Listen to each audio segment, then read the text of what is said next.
Hello out there. We're coming at you today to take a look at this AK47 Bayonet. I got this for Father's Day from my son. He picked up one for me and for himself from J&J Sales out of Prescott, Arizona. Found it on the web and had it delivered. It came delivered in Cosmoline and newspaper. And it's wrapped in Cosmoline, which is just a sticky, oily, waxy substance because this is surplus, and so that's how they protect it.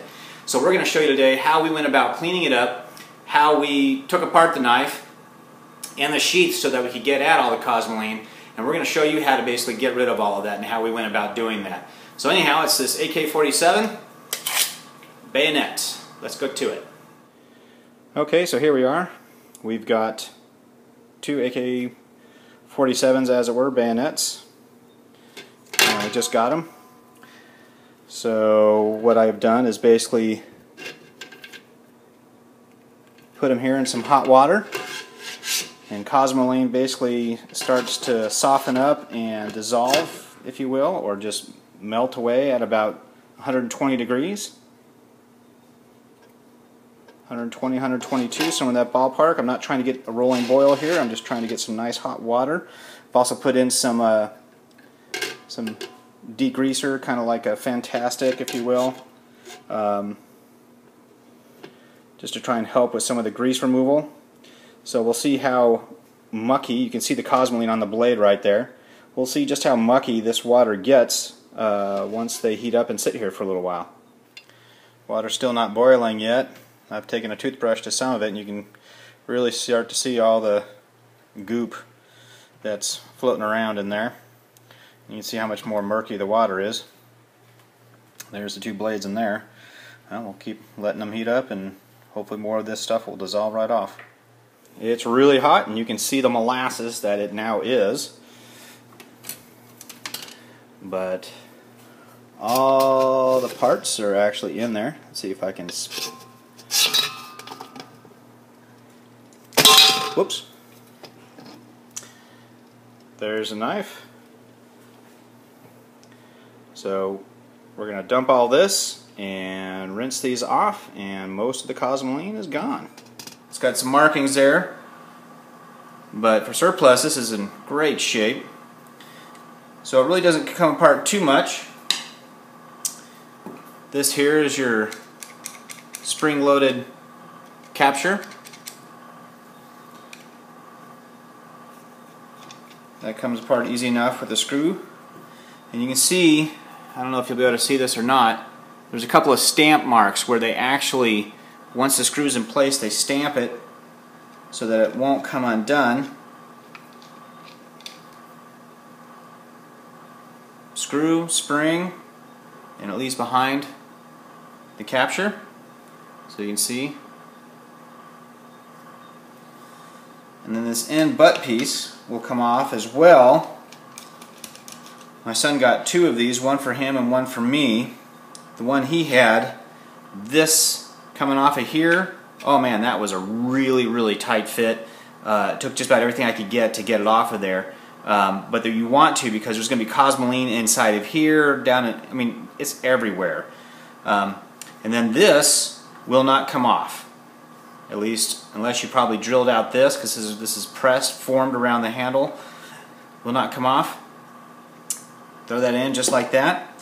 Now, for the sheath, this is all an integral part, but this internal right here, which is basically a spring, if you will, it really grabs onto the blade. But that, if you can see, there's this metal piece here. And through here, this side of it, there's a slight indent. So you can see that if you grab it, press in, that'll just pop out. Just like that. And what that'll do, probably not going to be able to show you inside there too well, but what that'll do is allow you to really get down in there. You can either get in there with if you have a pipe brush or a pipe cleaner, get down in there and really scrub with the hot water and some solvent. Any kind of degreaser works really well. Get all it out, get it all off of this. I basically oiled this up before I put it back in place. So that's how it comes apart. So to put this back together, this piece here, you can see it has that notch right there. So you take that notch, and that goes to that side there with the notch, and it just slides in and clicks in. Good to go. On this piece here, this will only go one way. You can see how it has this kind of notched out effect here. That's got a deeper groove for where it fits, so it'll only go one way.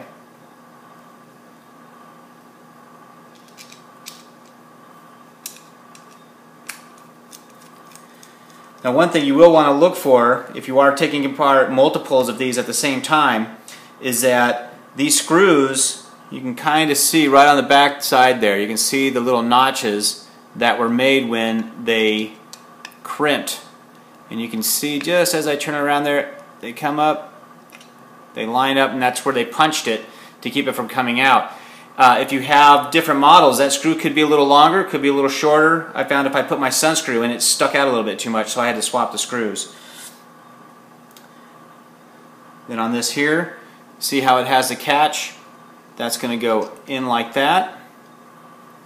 Just hold it there. Place your spring, screw. You can just start it by hand for the most part.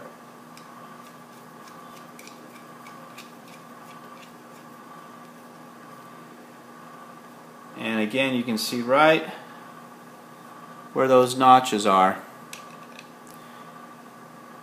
is where it finishes up. So that. Show you real quickly how the wire cutter works on this.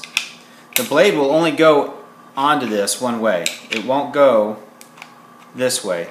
This extends too far down. So it'll only go this way, and then right there is where you get the wire cutters. Now, one thing you want to keep in mind is that you don't want have your hand here, because that is part of the blade and it could catch you pretty good. So get it from the edges, no problem. The nice thing is this is omnidirectional. It can go either direction, really doesn't matter. The one thing that my son and I did not get with these is a decent frog for holding it. We're looking at a couple different ideas there, so we'll look at those later. But there you go, that's how you take it apart, put it back together. I don't know if you can see it here, but serial number here matches my serial number on the actual sheath, which is pretty nice. I got these from J&J Sales out of Prescott, Arizona. Shipment was great on them, and just great quality, almost brand new. I mean, it's got some markings on it. Better than that, it's in great shape, really great shape. Well, I hope that helps. Please remember to click on the thumbs up button down below. Also, subscribe and post a comment. May God bless you with wisdom and vision, and we'll see you next time.